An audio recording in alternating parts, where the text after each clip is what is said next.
Once upon a time, there was a grand, futuristic, all-powerful nation. They all lived within one city, a self-contained utopia where all technology and advances were collected together for the support of its own people. The city, and by extension the entire nation, was known as the city of Wick, a bright flame burning and brightening the future of all those who lived with there. One day, a little boy called James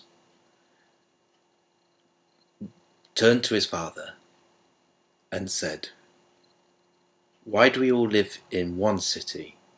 Why not many cities?" James's father said to him that there used to be many, many cities, but as time went on, the city of Wick grew and grew and grew, and all the other cities became part of Wick as it slowly went across the land and brought them in. And with it they got more and more advantages as the technology and trade was shared and everybody was happier. Little James asked, "But what if they liked their city and didn't like Wick?" And his father laughed and said, "Why wouldn't they like Wick? Wick was the city that they lived in today, and all the benefits they had belonged to Wick." James didn't inquire anymore, and it wasn't until many, many years later, when some of the questions he'd started to think that day cropped up again. It started when, for the first time in years, a large civil disobedience happened. People just started to fill the streets, an angry mob, trashing windows, pulling down lampposts, causing destruction and mayhem. People were confused. There was no discussion as to why this was happening. The protesters themselves, they wouldn't say why they were protesting. They simply just tore about. There was a huge demand, considering the vast security network that covered Wick, that these people should be identified and brought to justice. Wick's government simply said that they would do their best and that the security of Wick will always be maintained and their populace had nothing to fear. Time went on, and more voices were heard across the city of Wick that still nothing had been done about this one-off protest that came and went, leaving a trail of destruction. Sure, the city was fixed in no time at all. The ability to keep on building was one of Wick's strongest points. It's why they'd become a nation in itself for expanding across the land. But these voices would come up and go, "Why has nothing been done?" And the moment that they appeared in writing, the moment that they appeared on television, they were gone again. You could search across the vast network of information available to you in Wick, but those voices were gone. But you knew they happened. You couldn't forget that they hadn't happened. That was always a fact. And on the minds of everyone across the city was this suspicion and fear. But you couldn't prove it. Time went on and on and on, and people started to lose the attention they once had on the subject. The relevance disappeared, simply because it wasn't a problem again, and nobody seemed to be talking about it anymore. And other things were happening. Wick was making fantastic expanses into new territory. The conveniences that were brought to the people grew more and more as fantastic goods came into the city, as more and more people joined them in a great utopia. Then one day, the internet went dead. Nobody could access any of the information. Then the lights went out, and all the cars stopped. Suddenly nobody knew what to do. Most of the buildings owned by government officials, or any building that had any particular power in the city, suddenly the doors wouldn't open, the lights were already off, but emergency power was gone, there was no sign of anyone in there. Shutters were coming down on buildings left and right, creating walls and walls of blocked off steel and impersonality. Not that these buildings were particularly personal in the first place, but now it was nothing, it was dead. Even the inorganic city seemed dead. Those people who were in their own private buildings, those who were perhaps already out on the street at the time, wandered about aimlessly. They'd ask people, what's going on? But nobody had an answer, nobody knew. Therefore it was impossible for them to understand what was going on. Simply they were reduced to living in what was effectively a shelled out container in which there were people and not a lot else. Time went on. The lights didn't come back on. There was no information. No technology was working. Everything had just shut down. People were walking about trying to find answers, and within small collected groups, ideas formed. But the wider consciousness that the city of Wick had always shared was gone. But what remained was the paranoia reliance on that connectivity. So despite all these small groups trying to find out more, they always thought that the moment that they found somebody else who said, we don't think that, they didn't know how to debate it anymore. And so they wandered about aimlessly. And as these effective nomads kept going on, doing nothing but occasionally flinching in fear, the buildings they'd find which were completely shut, and the sounds of those trapped inside were emanating out, but the walls being impenetrable, there's nothing they could do. They just walked about in despair. Eventually, bigger problems started to rise.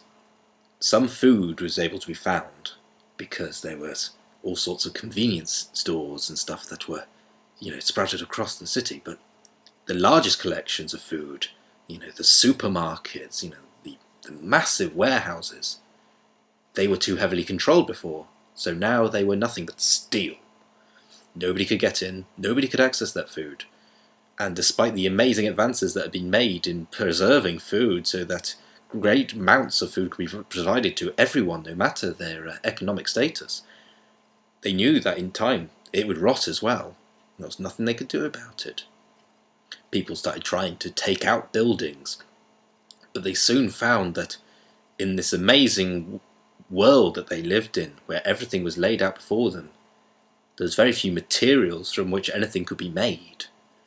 Every structure around them, every component was more than bolted down. It was part of the city they lived in. A waste paper bin was as much part of the road as the building next to it. Everything was one continuous form, perfection, simplicity, and utterly useless to the survivors. So they would roam and roam, hoping to find some of the oddities of the city, the people who had already in some way rebelled against the structure the city had once before. A group would wander along and find a hot dog vendor. Now, you could get hot dogs from any shop you wanted. Hell, you could even get people to deliver it to your door. So hot dog vendors were an oddity, an artifact from time long ago when other cities had been absorbed into Wick. But sometimes these vendors still moved about the streets with poor business. They regularly mocked by anyone who had, embraced Wick culture, as 99.9% of the population had. Now these were the most valuable things in the world. They had wheels. They had food inside of them. They had materials that weren't interlinked with each other, that you could take them apart. Items like this became the most valuable things in the world. Antique cars were also popular because the beautiful futuristic transport of Wick was self-contained modules that travelled via amazing magnetism and electrics and technology that people couldn't even comprehend, but were city controlled. And now they were as much a lump in the road as the bins in the buildings and the despair that surrounded them all the time. They were useless. But finding those quirks, finding those things they once mocked, was vital to people's survival. Suffice to say, things turned violent, not very long in, as people fought for any resource to stay alive, understanding that everything they once relied on had gone. Finally, after an unknown length of time, days had passed, but trying to keep count of it was next to impossible. People didn't even have writing implements. Eventually, all the large screens that littered the city, previously the beacons of consumerism and reassurance from their government, They started to flicker on. The only electrics to work in the entire city, so the only light that could be seen in a dark evening. These screens. The people all gathered in the roads, staring up at the screens. Before, they were the ignorable attention grabbers, which you wouldn't consider, but were always there. You always knew that screen was on, and you'd always look. You didn't think you looked. You didn't think you paid attention. But a new image would flash up, and you'd always turn up to see the latest product or the latest announcement. Now there was nothing else to look at, and everybody just stood in awe, staring up at the bright light that was flickering in their eyes, making everyone flinch every couple of seconds. Eventually, solid image of a man sat in front of a camera. Face perfectly clear. No idea who he was. He certainly wasn't any celebrity or politician that they recognised. Nobody from their past. It was just an unknown person. And he said, "The day that people rioted, the day that this city was shook, you didn't know what was going on because nobody wanted you to know. And now, this is all you know, because this was coming already. This was going to happen. It was inevitable. It was unavoidable. And now you're stuck. The only thing I can advise is that you head to the city walls. Head to the city walls." Screen shuts off. That's the end of that. People stood in the streets looking at the screen, hoping that at least there'll be a replay, any more information or just a chance to review the information. But that was it. The message was done. And everybody had seen it. Everybody had stopped for the screen. But all it had said was, head for the city walls. It started off as a murmur. The shuffling of feet. The periphery movement as people started to slowly turn. Which way were the city walls? People started suddenly running in every direction.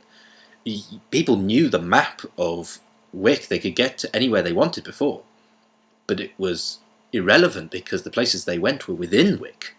Nobody went outside of Wick. That was just where more Wick existed. So they started dispersing and spreading and running. There's panic.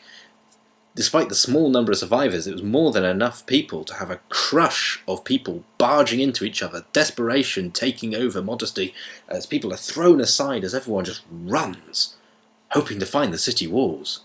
The first instruction they had had in an incredibly long time. And they ran, and they ran, and they ran. And nobody found the city walls.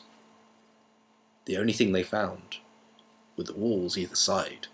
The roads that made up Wick, going on and on and on.